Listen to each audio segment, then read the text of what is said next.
Muito bem, então vamos fazer filosofia parte 2 agora.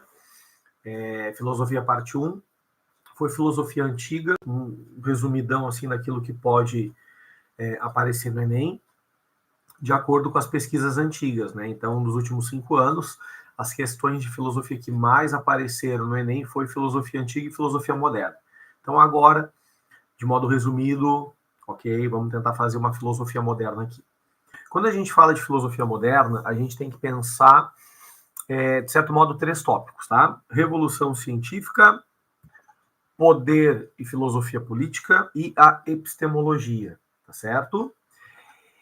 Falando sobre revolução científica, a gente precisa entender que a revolução científica, a meu ver, ela está começando lá no processo da escolástica, no final da filosofia medieval. Por quê? Porque com a escolástica, o surgimento das universidades, muitas pessoas, obviamente nobres ou padres, né, que era o povo que estudava, na verdade, né? O camponês não está na universidade. Aquele que cuida da lavoura não está na universidade. Mas então, grandes padres, monges, pessoas da nobreza começaram a estudar, e um destes, né, que foi o monge Nicolau Copérnico, né? Então, por que o final da Idade Média, né? Porque o final da Idade Média é o surgimento das universidades, né? E dentro agora da filosofia moderna, a gente percebe que esses estudiosos, essas pessoas que tiveram acesso ao conhecimento, se sentiram, né, empoderados. Não sei até que ponto livre, porque dentro da Idade Moderna tem toda a questão da Inquisição, da perseguição aos hereges. Mesmo assim, Copérnico, que era um padre da igreja, ele acabou entrando em conflito com a sua própria instituição, porque por 1500 anos se decretou que Ptolomeu, que Aristóteles estavam corretos dentro da sua posição, da sua ideia geocêntrica.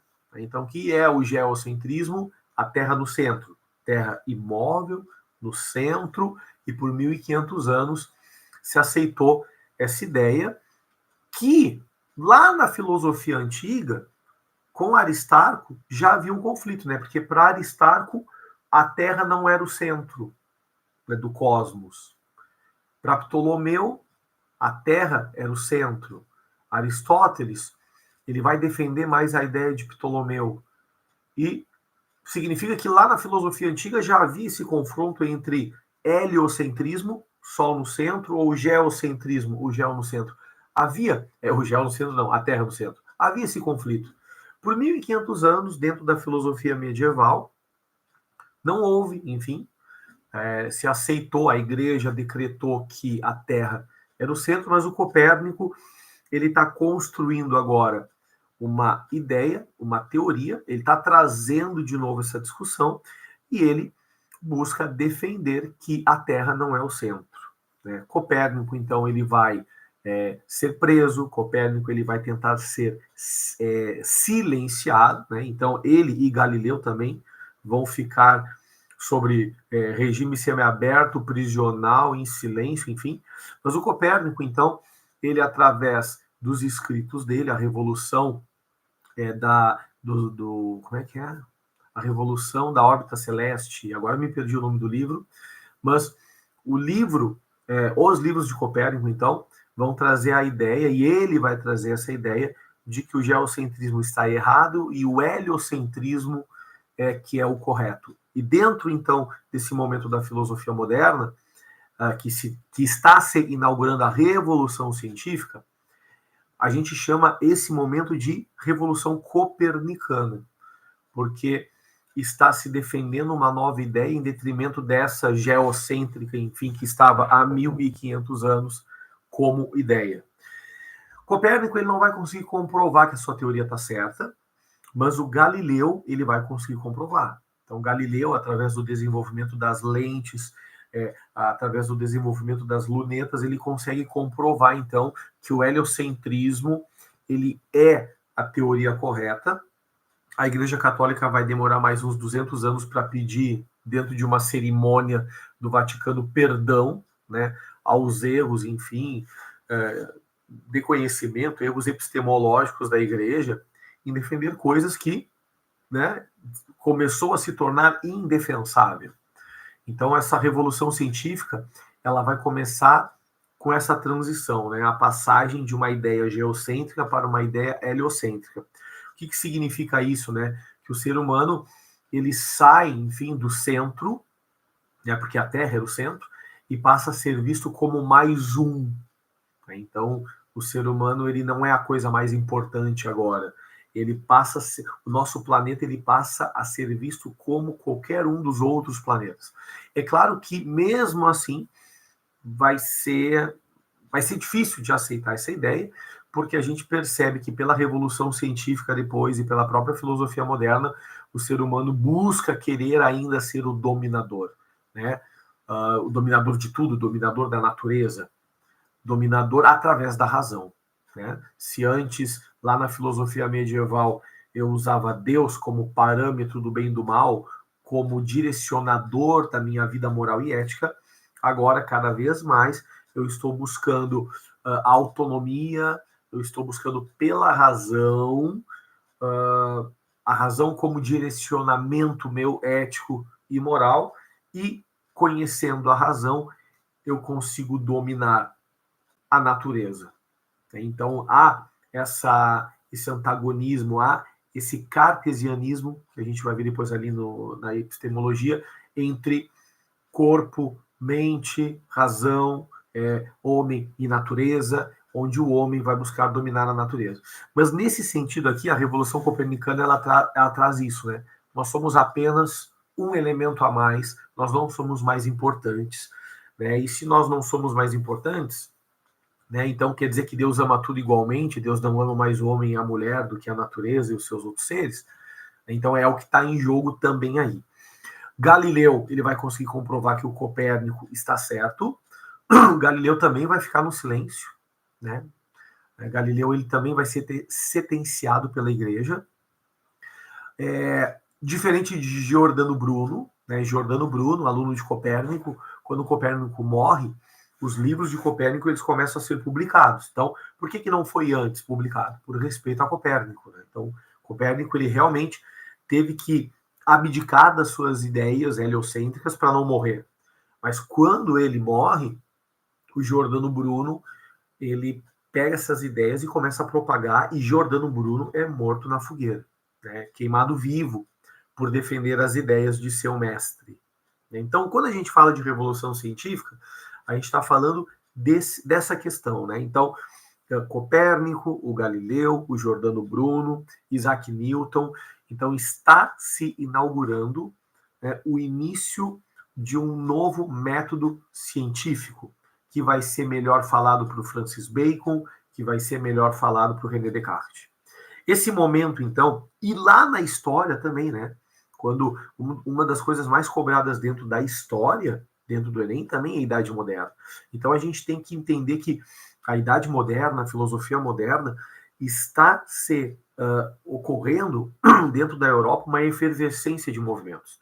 Renascimento, que é a ideia de voltar aos clássicos, obviamente pautado, né, no século XIV ali, século XV, mas a ideia de resgatar os clássicos, né?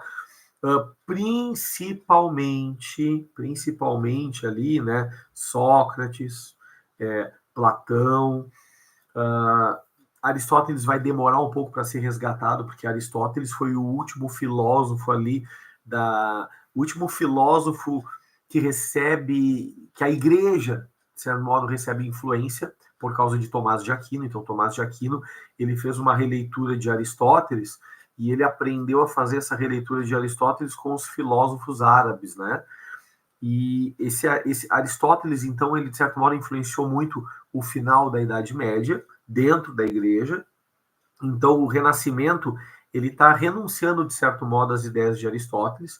Mesmo assim, ao Renascimento, a volta aos clássicos. E, obviamente, né, gente, não é só filosofia, está voltando à arte clássica, a visão clássica. Eles estão tentando trazer os valores clássicos gregos para aquele contexto ali da Europa, principalmente na Itália, né?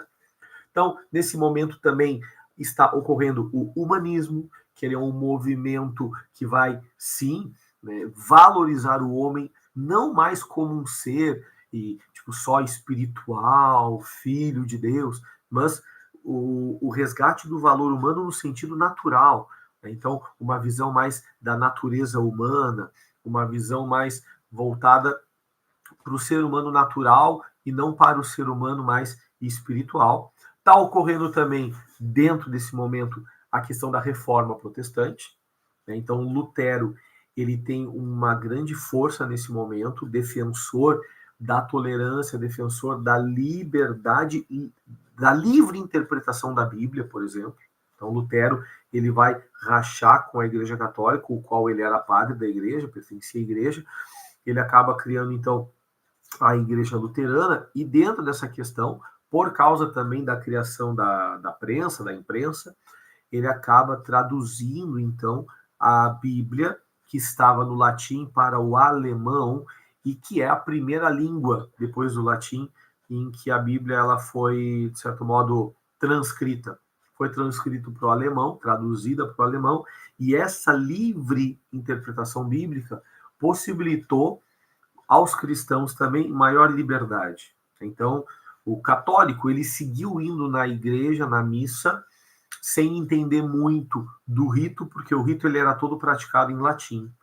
O evangélico naquele momento, né, o luterano naquele momento, ele acaba tendo essa livre interpretação, ou seja, eu leio a palavra na minha língua e busco entender por mim mesmo o que Deus quer dizer para mim.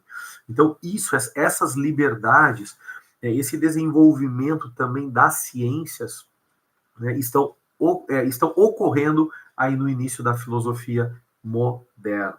Tá bom, gente? Então, eu coloquei alguns antagonismos aqui, né? Se lá na Idade Média havia fé e razão, sempre teve, né, essa discussão da fé e razão, geocentrismo, fé e razão, religião e espiritualidade na Idade Média. Agora, na filosofia moderna, o antagonismo, enfim, é fé e ciência, né? Se antes tinha religião e espiritualidade, agora tem razão e natureza, mas sim, né, ainda prevalece, e honestamente agora que está prevalecendo mais, porque agora que o ser humano tem uma autonomia maior, o ser humano entendeu que ele pode andar por si só através da sua razão, ele está usando a razão para dominar a natureza. Né? Enfim, isso é revolução científica e muito mais, né, gente? Com certeza. E aí tu pode e deves te aprofundar e buscar por ti mesmo. Outro ponto da filosofia moderna que é extremamente importante é a questão do poder e da filosofia política. Então, na filosofia moderna e na Idade Moderna, estão surgindo, estão sendo criados os estados nacionais. Então, está sendo criado os estados. Né? Então, aqueles vastos territórios distribuídos em pequenas regiões, eles estão se formando, se centralizando, está se centralizando o poder e está se criando os estados nacionais, os países, né? Quando a gente fala de filosofia política e poder nesse momento, a gente precisa falar um pouco de Maquiavel, né? Montaigne, ele entra também como um humanista, né? Interessante nesse momento aqui, né? Porque o Montaigne ele chegou a ser um prefeito, né? Então ele entra também dentro dessa área política filosófica, e o contrato social, né? Que a gente precisa estudar e que tu precisa levar isso para o Enem também, esse conhecimento. Bom, Maquiavel, né? Ele fala sobre o poder. Ele é um realista político, porque Maquiavel ele não está estudando como a política deve ser, ele está estudando como a política é. Então ele é o realista. O que Maquiavel observa? Que os reis têm como grande finalidade se manter no poder, custe o que custar. Então, o rei ele precisa ser amado e temido, mas quando ele não sabe o que fazer, é melhor ser temido do que amado, porque o povo é mal agradecido. Né? Então, um rei paternalista demais, quando deixa de ser paternalista, o povo quer fazer revolução. Então, na verdade, isso não é Maquiavel defendendo, né? Maquiavel ele está se dando conta de que os reis estão, né, vivendo essa realidade. Então o rei ele não pode ser tão cruel ao ponto de morrer envenenado num chá que ele está tomando, né? Porque as tramas, as conspirações, as intrigas sempre houveram no mundo dos reinados, principalmente os reinados mais tirânicos. Então o rei ele precisa adaptar-se, né? Em que sentido? Ele precisa da moral, ok? Mas em primeiro lugar se manter no poder, né? Primeira manutenção. O que significa isso, né? Significa que se lá em Aristóteles a política e a ética caminhavam juntos, para Aristóteles o homem é um animal político, política e ética, virtude, caminha tudo junto na potencialidade humana. Para Maquiavel agora, o que ele percebe? Que se o rei tiver que dar as costas para a ética, né, para não perder o seu poder, ele vai fazer isso. Então o rei ele tem sempre aquela relação. Ele quer se manter no poder, ele sim vai observar a moral, mas se ele tiver que dar as costas para a moral, para não perder poder, é o que ele vai fazer. Então, para Maquiavel, o rei tem que ter virtude, que são as virtudes, que são as competências e habilidades, para lidar com os problemas do destino, com aqueles percalços que não estão sob o teu controle. Então, Maquiavel ele vai dizer, né, que metade das ações é determinada por nós e metade das ações futuras são determinadas pelo acaso. Eu não sei o que vai acontecer amanhã. Isso Maquiavel chama de fortuna, a deusa do destino. Então, eu não sei o que a deusa do destino, Fortuna, me reserva, mas para aquilo que acontecer, eu preciso estar preparado. Preparado para o que der e vier. Eu preciso, então, da virtude para solucionar os problemas da fortuna. Muito bem. Montaigne, ele entra nesse jogo também como um cético, criador de um gênero textual chamado ensaios. Então, o Montaigne, ele não vai ser aquele chato defensor de uma verdade absoluta. Ele é um cara que vai fazer escritas livres, espontâneas, dando as impressões dele sobre determinados assuntos. O Ensaios, que é o livro dele, né, é dividido em 2, 3 volumes, ele demorou 18 anos para fazer o Ensaios. Né? São 107 ensaios filosóficos sobre os mais diversos temas. E em nenhum ele está defendendo uma verdade absoluta sobre aquilo. Não, ele está dando opinião. É uma escrita individual, intimista, e que ao ler me permite eu interpretar também do meu modo.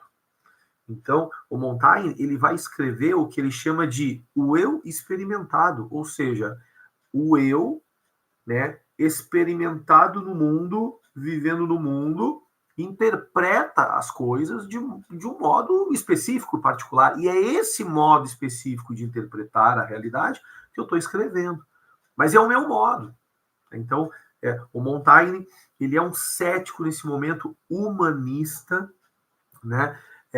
Preserva o homem enquanto ser natural, mas também enquanto ser espiritual, tá certo? Porque algo que a gente tem que entender que os filósofos modernos não se tornaram ateus porque acabou a filosofia medieval. Né? Então, eles mantêm a religiosidade cristã em muitos dos seus escritos. Poucos deles aqui vão, de certo modo, inaugurar as ideias ateístas. Né? David Hume, né? E tem outros aí, Marx depois, enfim, mas isso aí já é contemporâneo. Né? Mas David Hume, tem o cara que eu me esqueci, o Feuerbach, né? Que também era um outro ateu, né? Marx depois. Então eles são ainda espirituais, só que agora é o espiritual Aristóteles, sabe? Aquele espiritual que meio que voltou para a caverna e entendeu que o mundo sensível também é importante. Mas ao mesmo tempo, as incoerências, mas ao mesmo tempo eles, né, repudiavam Aristóteles porque Aristóteles foi a última influência da Idade Média. Então, como é a última influência da Idade Média, eles não querem saber de Idade Média. Eles não querem saber de Idade Medieval. Que louco isso, né? Então, quando a gente fala de poder e filosofia política, Maquiavel e Montaigne. E o contrato social, né? Então, o contrato social é a ideia de que nós vivíamos num estado de natureza O que é um estado de natureza? Um estado E minúsculo. Né? Então, estado de natureza é aquele estado de natureza em que não há um estado, uma instituição macrofísica do poder, que nos impõe um poder com regras, códigos e constituição.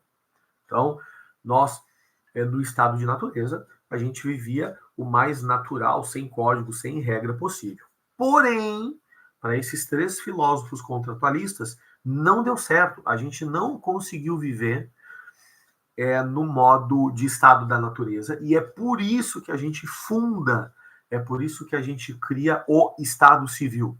Então, aquela liberdade natural não deu certo. Agora, eu renuncio à liberdade natural para viver a liberdade contratual. Então, é a liberdade do contrato social. E o que é o contrato social? É a relação por contrato entre sociedade e Estado. E os três principais filósofos, Thomas Hobbes, Locke e Rousseau. De modo bem resumido aqui, né, quando eu me lembro de Thomas Hobbes, a palavrinha que tem que vir para nós aqui é autoritário. Né? Thomas Hobbes é autoritário? Não, mas ele entendia que o rei deveria ser autoritário, sim, né, detentor do poder absoluto para preservar a vida da sociedade. Então, para Hobbes, o nosso estado de natureza era muito pessimista. Nós éramos egoístas, violentos, agressivos, o homem é o lobo do homem, a gente faz guerra de todos contra todos. Então, nós não soubemos viver no estado de natureza.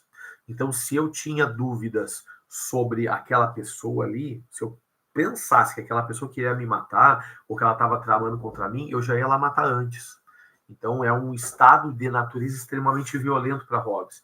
E qual é, então, a relação que a gente faz com o Estado? A gente cria o Estado, a gente renuncia a toda a nossa liberdade a gente dá para o Estado, desde que ele proteja a minha vida e sobrevivência. Para Hobbes, o modelo de Estado é o tirano monarca absoluto, em que ele vai apenas, né, cuidar da minha proteção, mas eu não tenho liberdade nenhuma. Eu não tenho liberdade nenhuma. Ele manda totalmente na minha vida. Ou seja, Estado com máxima intervenção. O outro filósofo, né, é o Thomas Hobbes, não, perdão, é o John Locke. E o John Locke, ele vai ter uma visão pessimista também do meu estado de natureza, mas uma visão pessimista mais moderada. Ele vai dizer que eu não sou organizado para assegurar a mim mesmo os meus três direitos naturais. Né? Locke, ele é o pai do liberalismo. Então, para Locke, o Estado ele tem que ter uma intervenção mínima, Estado mínimo, ok? Não tanto no sentido neoliberalista de hoje em dia, mas ao mesmo tempo, né? O liberalismo ele inaugura o neoliberalismo. Mas o liberalismo entende que o Estado deve ser mínimo e que o Estado, esse Estado criado, né, ele apenas garante que eu tenho os meus três direitos naturais: vida, liberdade e propriedade. Propriedade da minha vida, propriedade da minha liberdade, mas a propriedade privada, né, que eu vou comprar com o suor do meu trabalho. Então, Locke, ele vai dizer que o ser humano, no estado de natureza, tem essas três liberdades, esses três direitos, e que mas eu não soube organizar-me, né? Eu não consegui, de certo modo, garantir isso para mim, né? Vamos pensar que eu, na tentativa de garantir os meus direitos, eu daqui a pouco acabava prejudicando o direito do outro, o direito à vida, à liberdade do outro, por exemplo. Então, o Estado, ele, através de um conjunto de normas, regras, leis, ele precisa assegurar esses direitos. É por isso que, para o Locke, né, não existe liberdade sem lei. Então, o Estado, ele cria a lei para assegurar, né, os nossos direitos naturais. Perfeito? Então, o que seria, então, para Locke o estado ideal? Uma monarquia, né? Vamos pensar uma monarquia que intervenha o mínimo na minha vida, uma monarquia constitucional, para que o poder não fique centrado totalmente na mão do monarca, Então, uma monarquia constitucional é o rei, mas que tem um parlamento. Esse parlamento ele vai votar, então, num primeiro-ministro, chefe do governo, o rei chefe do Estado, e ambos, então, compartilham do mesmo poder, né, e asseguram os meus direitos. Locke vai falar sobre isso, então. E o Rousseau, então, ele é o cara que a gente vai dizer que ele está iniciando, então, o processo dos ideais democráticos, que vai influenciar, inclusive, o iluminismo lá um pouco antes da Era das Revoluções. Tá? Então, para Rousseau, a visão do ser humano ele é uma visão mais otimista, né, para Rousseau. O ser humano é bom, mas a sociedade o corrompe. E aí a gente pode pensar no paradoxo. Tá, mas o ser humano não é bom? A sociedade não é feita de homens, mulheres, crianças, idosos. Então, como é que essa sociedade formada por homens nos corrompe se o homem no estado de natureza é bom? É que, para Rousseau, o homem no estado de natureza não tinha a propriedade privada. Nós éramos pessoas com vida, pessoas com liberdade, propriedades, então, nesse sentido de propriedade sobre a vida e propriedade sobre a liberdade. Mas quando, para Rousseau, a gente começou a construir a propriedade privada, a cercar pedaços do território e chamar de meu, aí que começou o conflito. Então, para ele, a causa do conflito, a causa das desigualdades, a causa de nós não darmos certo no estado de natureza, foi a invenção da propriedade privada.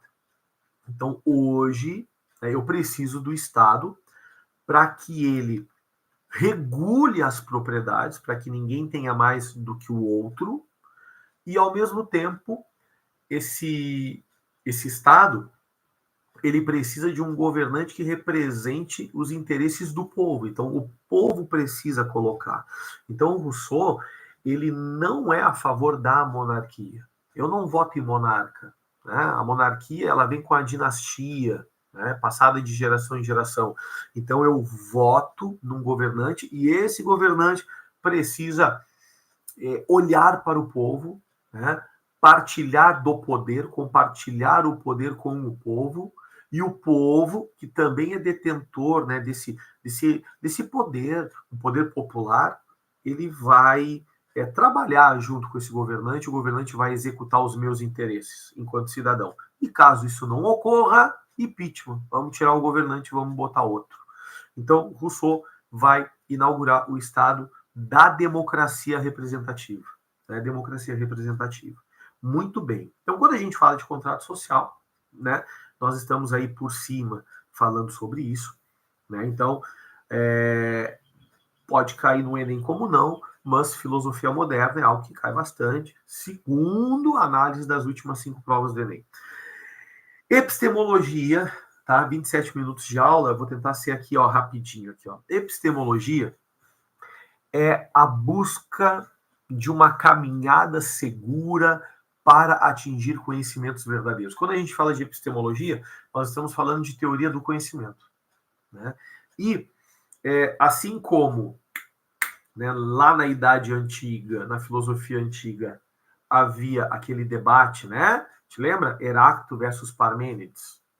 O mundo das mudanças e o mundo das permanências. Mundo sensível dentro da caverna, mundo inteligível fora da caverna. Meio que está voltando esse debate. Afinal, qual é o caminho para a busca de uma verdade? Será que as experiências sensíveis, o mundo, ele me permite a construção da verdade, de um caminho verdadeiro e seguro, né, para atingir o conhecimento válido? Ou ainda as ideias, a reflexão, a especulação filosófica é capaz de fazer com que eu chegue num conhecimento verdadeiro sobre as coisas? Afinal, né? Então está voltando, esse debate está voltando, e a gente vai, nesse momento aqui, dentro da epistemologia, entender que existe uma linha do racionalismo e uma linha do empirismo. Tá? A linha do racionalismo, o pai é o René Descartes, e para o Descartes, né, ele é o pai da dúvida, ele vai botar tudo, né, no método cartesiano, ele vai querer analisar todas as verdades construídas para ver se de fato é verdade.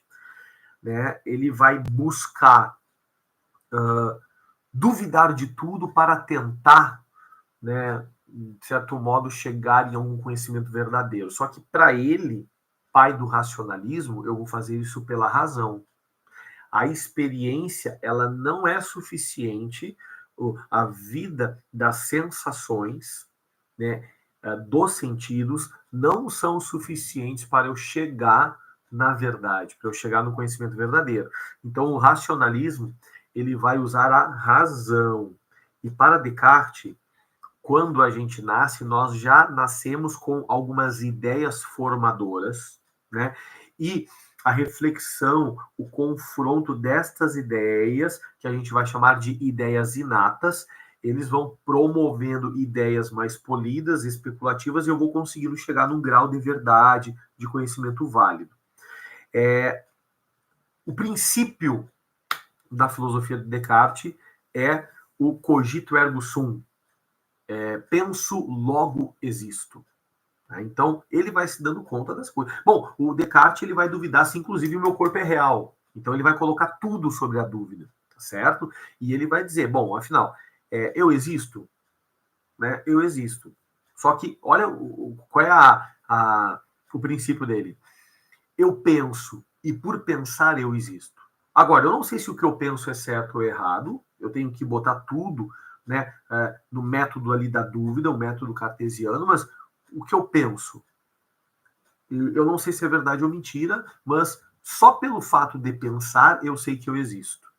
Né? Então, acho que esse é o princípio, né? Eu penso, logo existo, mas ele vai colocar todas as ideias de pensamentos. Por quê, professor? Ele vai colocar todas as ideias de pensamentos. Ele não acredita que as ideias chegam na verdade? Sim, ele acredita. Mas ele se dá conta de que muitas dessas ideias também são impressões, interpretações que vêm dos próprios fenômenos e o meu sentido interpretando esses fenômenos. Então, existe o mundo ele se mostra para os meus sentidos de uma maneira, né? Eu tenho sensações, e dessas sensações surgem impressões. E agora, será que essas impressões são corretas ou não? Então ele vai botar todas as ideias na dúvida. Mas sim, existem algumas ideias que ele vai concretamente defender. Primeiro é essa, né? Eu penso, logo existo. Segundo, Deus é uma ideia necessária. Deus existe. Porque as ideias inatas vêm de Deus. Então ele começa por essa base. Né? Da onde vêm as ideias inatas? Vem de Deus. Deus me dá ideias inatas. Quando eu nasço, eu já tenho ideias, né? O que Kant vai chamar de a priori, né? Mas ideias inatas, e pela razão, pela especulação, eu consigo chegar em ideias verdadeiras. Mas eu preciso colocar tudo dentro do método cartesiano, que vai dar análise até a avaliação, né, de certo modo. Então, o que é análise? Né? Eu pegar uma ideia, né, e dividir em quantas partes necessárias forem para eu analisar parte por parte. Aí depois eu vou juntando, buscando sempre averiguar se eu estou me contradizendo ou não, se há algumas contradições, né? Então, e vou chegar na minha avaliação final. Então, se eu repartir toda a ideia em pequenas ideias, né? Pequenas ideias, consigo analisar, não percebo incoerência entre as partes, junto tudo e percebo, então, que não há uma divergência entre as partes, então eu consigo entender que essa ideia ela é uma ideia válida. Né? Então, o cartesiano, ele entende que, pela razão, eu consigo chegar no conhecimento mais válido e verdadeiro. Isso é Descartes. Bom, no empirismo, tá? O empirismo, principalmente o John Locke e David Hume, vão discordar totalmente do Descartes. Discordância, ideias inatas. Da onde? Né? Não tem isso. Então, quando eu nasço, para Locke, eu sou uma tábula rasa. Não tem nada. Não tem nada. Ok? Porém, no momento que eu entro em contato com o mundo, esse mundo ele se apresenta de certo modo para os meus sentidos. Esses sentidos eles geram impressões em mim.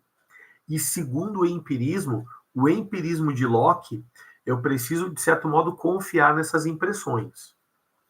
O empirismo de Hume, ele precisa averiguar essas impressões. Por quê? Porque eu digo assim que o David Hume, ele é mais cético dentro do empirismo do que Locke. Porque para Locke, Locke ele vai dizer, pela experiência eu consigo chegar num conhecimento real. Pelos sentidos, pelas sensações, as impressões que vêm das sensações, eu consigo chegar num conhecimento real. Isso para Locke. Então, Locke, ele é o pai do empirismo, né? Eu aprendo pelas experiências, e pelas experiências eu consigo chegar, então, numa verdade. Hume, ele vai discordar um pouco. O conhecimento vem pela experiência, mas eu preciso sempre averiguar se essas impressões, elas são de fato concretas, né? Porque as impressões, elas mudam de uma pessoa para outra. E até que ponto eu consigo realmente tocar no objeto, né? Então, né, afinal, objeto, né, aqui, ó, Dia dos Professores, eu consigo realmente, pelo tato, pela sensação e pela impressão que eu tenho, verdadeiramente entender o objeto em si ou apenas aquilo que ele se apresenta para mim? Essa é a questão. Então, empirismo, experiências. Racionalismo, razão. Muito bem? E o último aqui é o Kant, né? Então, dentro dessa filosofia moderna, o Kant, ele vai tentar fazer uma síntese entre o racionalismo e o empirismo. Tá? Então, algo que a gente vai chamar de a priorismo kantiano. Perfeito? Então, para Kant, né, ele não vai discordar nem do racionalismo, nem do empirismo, ele vai tentar juntar os dois, mas sim, olha o que ele vai dizer, né? Para Kant, o conhecimento vem da experiência. Então, eu preciso sim da experiência. Então, assim, ó, eu vou criticar a razão pura, né? Eu não posso só pelas ideias inatas construir saberes e conhecimentos. Então eu critico a razão pura. Mas existe uma razão a priori, sim. Uma razão que vem antes. Então, para Kant, eu preciso da experiência, só que quando eu entro em contato com a experiência, né, essa experiência através dos sentidos, das sensações que me dão impressões, quando essas impressões elas entram, já há algo aqui em mim. Eu não sou uma tábula rasa. Então, já há conhecimentos a priori que me permite fazer a reflexão e o entendimento. Então, o apriorismo kantiano é essa. Bom, tá, mas quais são as ideias a priori? Inicialmente, tempo e espaço. Tempo e espaço são categorias, ok? A priori de entendimento, de pensamento também.